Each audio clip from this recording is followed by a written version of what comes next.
Imrana, your news anchor. Welcome to the What Happening News, bringing you the eye on the news for the Friday, 18 November 2018. This is the late night edition. The first breaking news is 2 men arrested in Malaysia for $300 gang robbery at Rover Road, Singapore.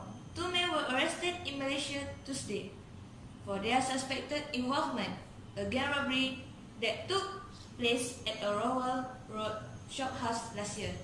The pair, aged 30 and 33, were nabbed with help from the Royal Malaysia Police RMP and extracted to Singapore on the same day.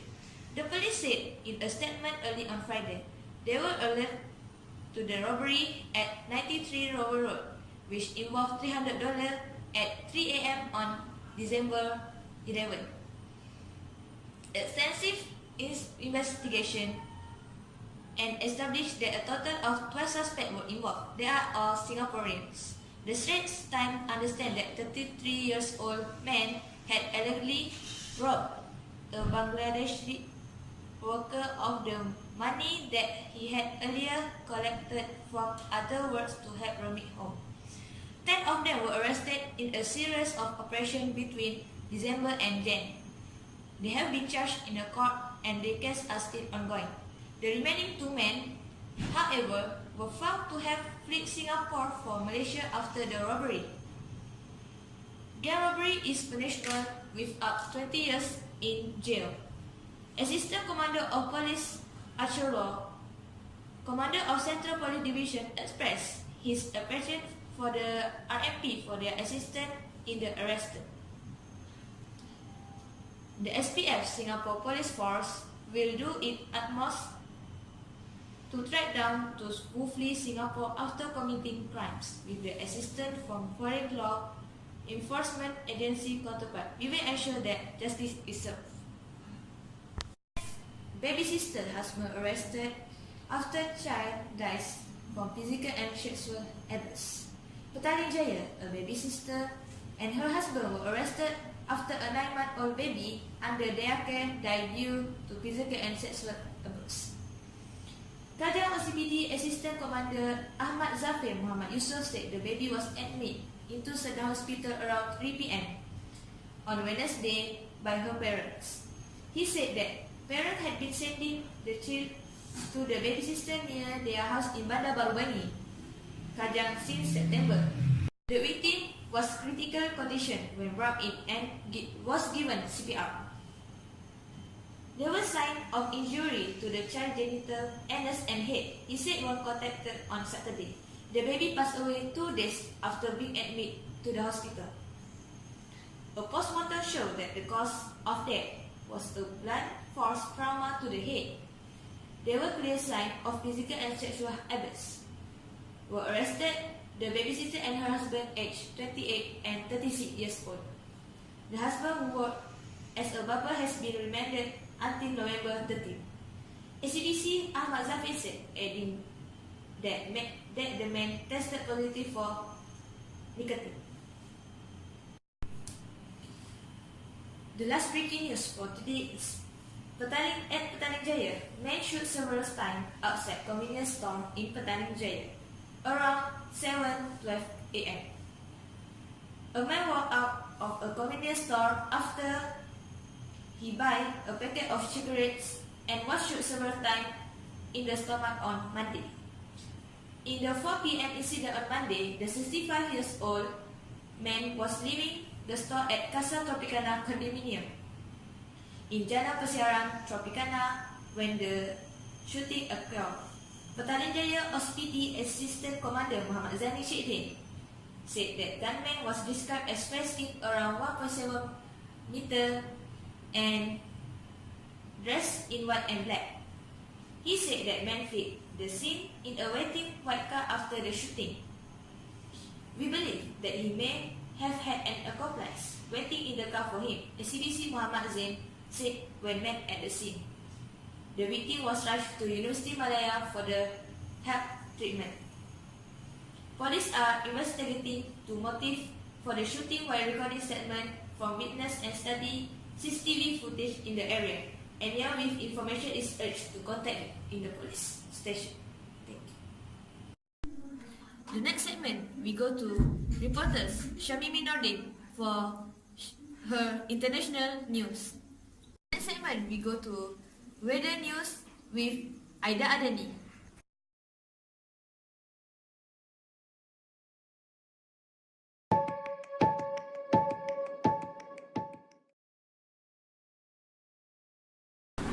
Hello, welcome to the international news from What Happened News. Around the clock, search is underway for the bodies of the 189 passengers on board Lion Air Flight J610, which crashed into the Sea of Jakarta on Monday morning. Human remains were recovered from the crash site about 15 kilometers off the coast. Authorities say search and rescue teams are now focusing on the several areas off the coast of Java where they believe the body of the plane is located, saying that is where they expect to find the most victims. They would expect to find the survivors.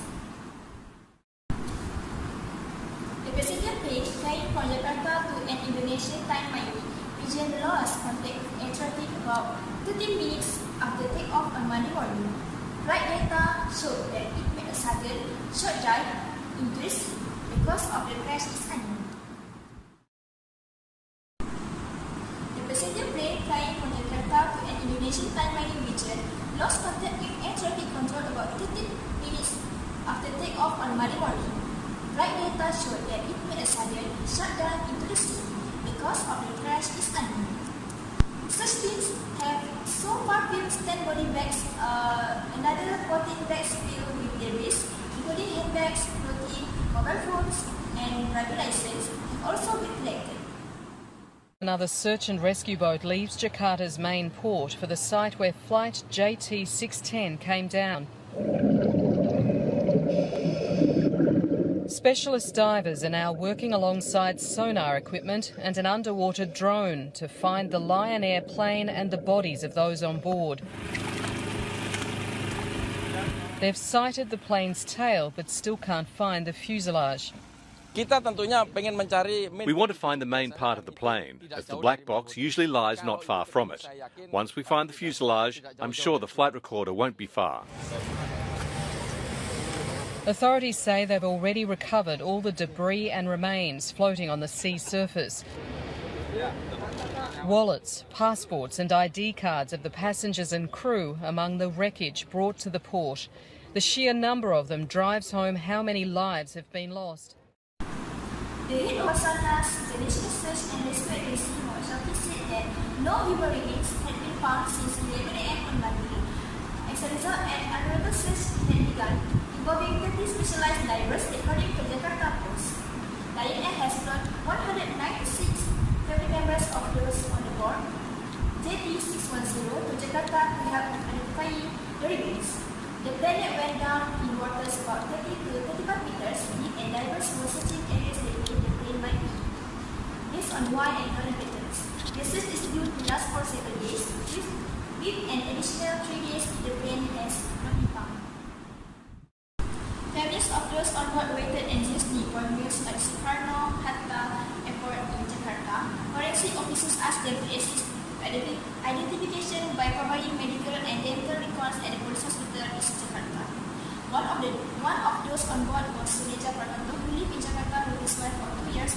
The rest of the family lived in Delhi. There is a birthmark on her right elbow and also one on the ear.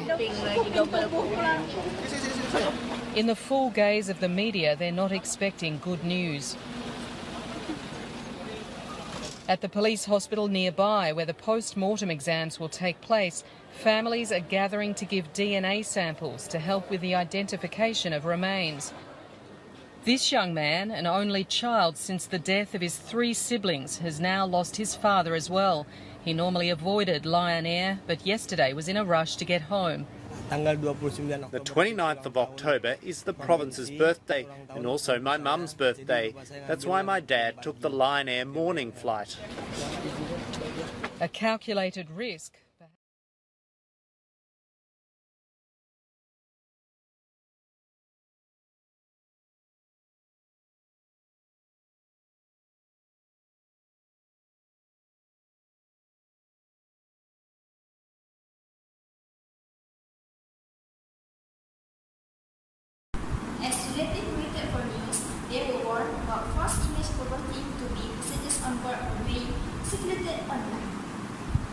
That's all from me, Shani Nordin from International News, What Happening News.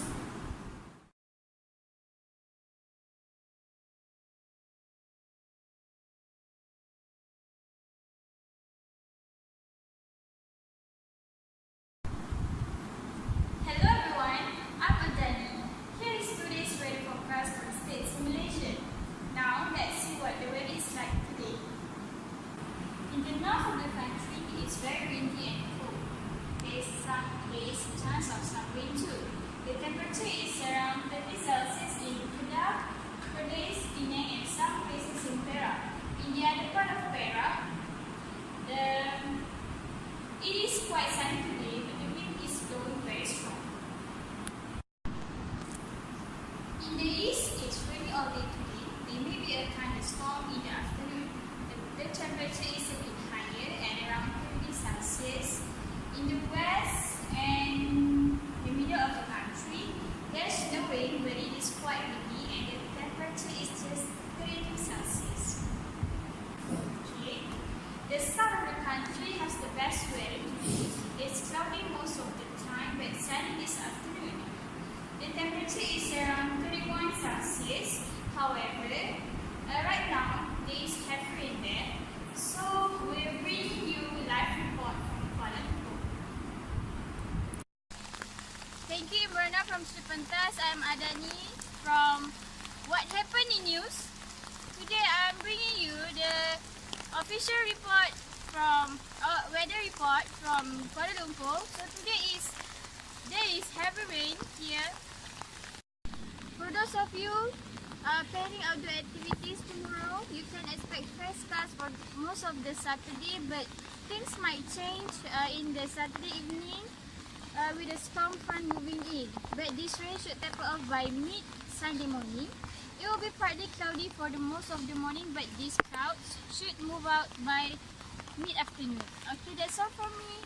That's all from weather forecast of What Happened in News. Thank you. Bye-bye. So that's all from today's weather forecast. Thank you from What Happened in News. Then, the traffic news reported by Aisha Ismail. Thank you to the Imrana and the Sripentas. Hello there, welcome to my channel. I'm Nurul Aishazara binti Aziz, the reporter of traffic reports in Kuala Lumpur. Northbound vehicles are moving at a crowd particular from Simpang Pulai to Jelapang Terowong and Sungai Perak to Sungkai until Ladang Tikam and service stop over towards Tapah up to the Gopeng. Southbound traffic is under the control except at the Johor Causeway to Singapore, a plus mission perhaps Causeway. Meanwhile, a spokesman from the Malaysia Highway Authority said traffic is congested at Genting Sepah to Lentang and the Terengganu Toll Plaza exit to Kuala Terengganu via the East Coast Expressway too. Secondly, in the Petaling Jaya, major highway in the peninsula are seeing higher traffic flow than normal as workers travel back to their hometowns ahead of polling day on the Wednesday. Sporadic traffic congestion was reported on Thursday at May 8 along the North-South Expressway, the Kuala Lumpur-Karak and Gua Musang highways, while traffic within the city is slightly decreasing. Other than that, the section of the tunnel along the Sultan Iskandar Highway towards Damansara will be closed for 3 miles with upgrading works.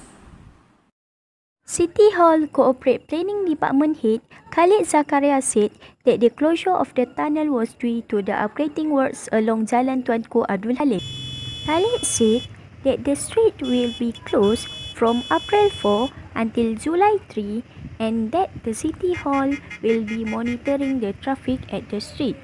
We will be monitoring the situation 24 hours a day to ensure the traffic runs smoothly. That's all from the traffic report. I will continue at 8 p.m. tonight. That's all from me. Thank you.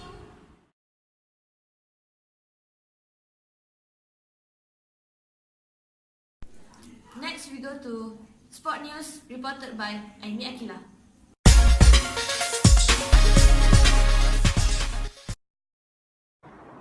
Thank you to Imrana. Hello, I am Nur Aini Akila. Today I will report the news about sport for what happening news. Lee Chong-wei goes to compete until the 2020 Tokyo Olympic will be a true test of character for the former #1 badminton player. National single coach Hendrawan is aware of the huge task at hand to get Chong-wei back to his best both mentally and physically.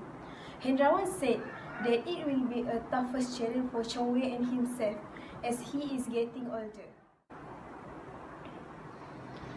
He is not worried about Chong-wei's skill or technique because Chong-wei is one of the best badminton players in the world. He has the experience. He also will not lose those. But the toughest part is to return Chong-wei to a high perform level. Chong-wei will go through a tough start when he returns. I wait for 6 or 7 months now. I can play in the Suleiman Cup and the SEA Games. And first, also, and very happy can go back to court. According to Hendrawan, Chong-wei still need to compete in tournament to collect qualifying points for the Olympic. This is because Chong-wei has made it clear in a special press conference last week that he intends to keep playing until the 2020 Tokyo Olympic. He also announced at the same press conference that he has been declared free of the nose cancer he had been diagnosed with, even though Chong-wei needs to undergo follow-up treatments every 3 months. Coach also not thinking about when he can return to play, but he believes that Chong-wei still has that burning desire inside him. Thank you. Before we end this news, here we show you the videos about hot air balloon in Turkey. Thanks for being our 1.3 million viewers for What Happening News. Thank you for watching.